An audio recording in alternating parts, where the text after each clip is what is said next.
मला असं वाटतं की विधानसभेला तीन पक्ष एकत्र लढले, तीन पक्ष एकत्र आमच्या विरोधात लढले. एका बाजूला शिवसेना, राष्ट्रवादी काँग्रेस आणि भारतीय जनता पक्ष, आणि दुसऱ्या बाजूला शिवसेना, राष्ट्रवादी काँग्रेस आणि काँग्रेस असे तीन पक्ष एकत्र लढत असताना महाराष्ट्र नवनिर्माण सेना आम्ही एकटे लढलो.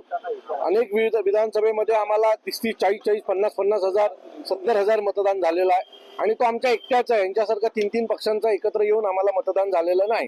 त्यामुळे प्रत्येक प्रभागात, प्रत्येक वॉर्डामध्ये आमची जी काही ताकद आहे ती आम्ही पाहिलेली आहे.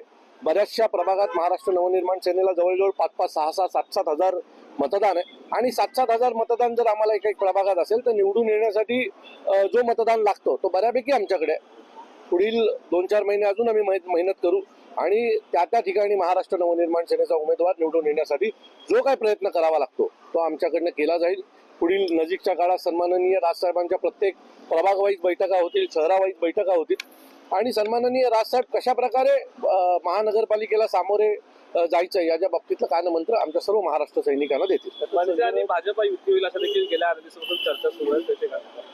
आनंदाची गोष्ट असेल. मनसे आणि भारतीय जनता पक्ष जर युती झाली तर आम्ही त्याचं स्वागतच करू, कारण मागच्या निवडणुकीतच आमची युती होईल असं बऱ्यापैकी चिन्ह वाटत होते, परंतु काही कारणास्तव ते झाले नाहीत, आणि आम्ही एकटा लढलो, आमच्या ताकदीवर लढलो. भविष्यात देखील जर त्यांनी जर आम्ही एकत्र आलो तर त्याचा फायदा भारतीय जनता पक्षाला देखील होणार आहे. कारण विधानसभेत जर तुम्ही पाहाल तर अनेक ठिकाणी महाराष्ट्र नवनिर्माण सेना एकट्या लढल्याचा फायदा हा शिवसेनेला पण झाला आणि बीजेपीला पण झालेला आहे. सो बघूया नजीकच्या काळात कशा प्रकारचे निर्णय होतात. आशिष शेलार असतील, मोहित कंबोज असतील यांनी आधी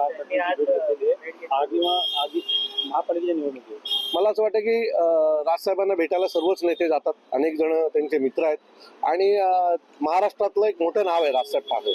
त्यामुळे आज आशिष शेलार मंत्री आहेत, मोहित कंबोज भेटायला गेले असतील, तर मला असं वाटतं की सन्माननीय राजसाहेबांना भेटायचा प्रत्येकाला अधिकार आहे, आणि त्यांच्याकडून महाराष्ट्रातल्या विविध विषयांवर त्यांची चर्चा झाली असेल. मला ते नवीन नाहीये. आशिष शेलार अनेक वेळा सन्माननीय राजसाहेबांना भेटायला गेलेले. सर, पाहायला गेलं तर शिवसेनेकडनं देखील शिंदे गटांना बोललं जातं की मनसेमुळे देखील आमचे काही उमेदवार पडले. योगेश प्रधानांचं म्हणणं आहे की एकत्र यावं, मात्र त्यांनी आमच्या नेत्याबद्दल बोलू. मला असं वाटतं की आता मागे जे झालं ते विसरून आम्हाला पुढे जायचंय.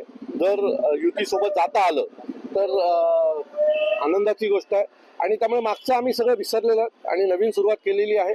भारतीय जनता पक्ष युतीमध्ये महाराष्ट्र नवनिर्माण सेना जर आली तर त्यांची देखील ताकद वाढणार आणि आमची देखील ताकद वाढणार. काळामध्ये ज्या त्या युती जी आहे एकनाथ शिंदेमुळे तुटली होती, त्याविषयी काय वाटतं? खरंच काय नेमकं कारण असं होतं? मला वाटतं याच्या बाबतीत या कुठल्याही बैठकीत आम्ही कोणी उपस्थित नव्हतो. त्यामुळे सन्माननीय राजसाहेब ज्या वेळेला या बाबतीत मेळावा घेतील आणि त्यावेळेला बोलतील त्यावेळेला ती भूमिका स्पष्ट असेल. त्यामुळे जर तरला आता उत्तर देणं ते मला योग्य वाटत नाही.